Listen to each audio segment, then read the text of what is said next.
I'm Phil Berry from Medina Lindy in the Village. I'm thrilled to be here today with Lindy Hop and jazz music legend Chester Whitmore. Chester, thank you so much for spending some time with me today.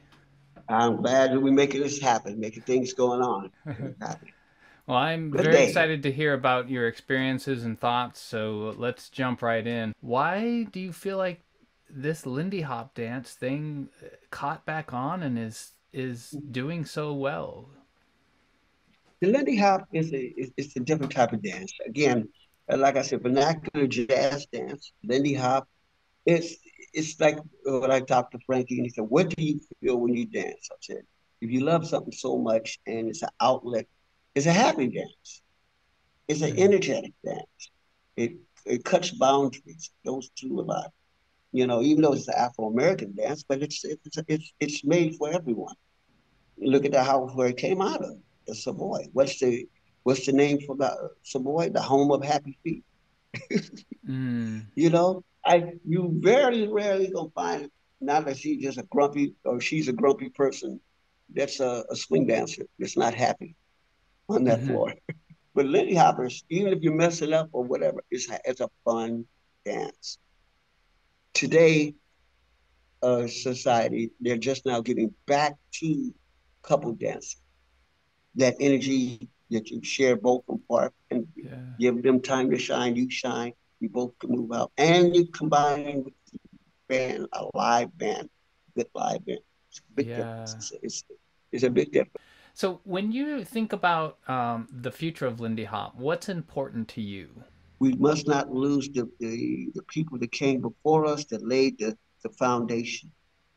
You can easily lose foundation very quickly. You started in the tap world. That was Mm-hmm. your first focus. Where Mm-hmm. did swing dancing come I in? saw Archie Savage dance and he was doing it swing. I said, "Oh, that's that jitterbug thing." He said, "No, that's Lindy." I said, "What? Lindy Mm. hop?"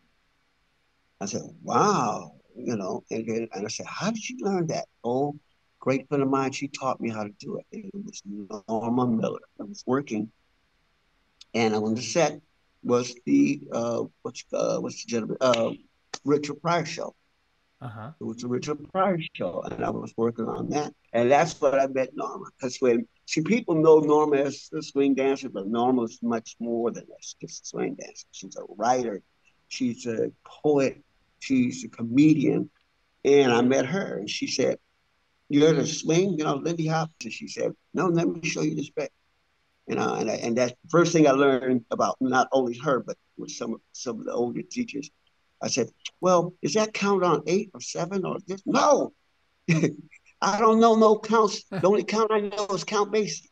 She said, "I don't know." And then I said, "Okay." So she would sing rhythms and she would show me different steps. God, she's very animated with this. I mean, we're hardcore. No, that ain't right. Do it again. Cut back over here. Don't you hear the music? Rah, rah, rah, rah. I said, "Sheesh, how is this woman? She's rough." She was like a son, but it was cool. I want to jump back to something that you mentioned, which is that you don't see a Lindy Hopper that isn't a happy person. You know, when they're dancing, you're they're in a happy place, right? They're there having fun. I've often Yeah. read that swing dance evolved in part as a defiant, joyful response to both the financial stresses of like the Great Depression and the harsh living conditions back then, and also what Mm-hmm. we might call like cultural stresses for Black Americans of life in a racially segregated and racially violent America. And I've read that places like the Savoy Ballroom provided a release from the strain of the life outside of its walls. And that release of Mm-hmm. energy actually influenced the dance. Does that theory feel right to you? Yeah, it did. It did a lot of that. Even when the Harvest Moon Ball came up, it was like too much tensions in the streets. You got certain people in the artistic field. There's a lot of artistic people feel no matter regardless if you're black, white, or whatever it is, they get along. Yeah, they Mm-hmm. get along and stuff.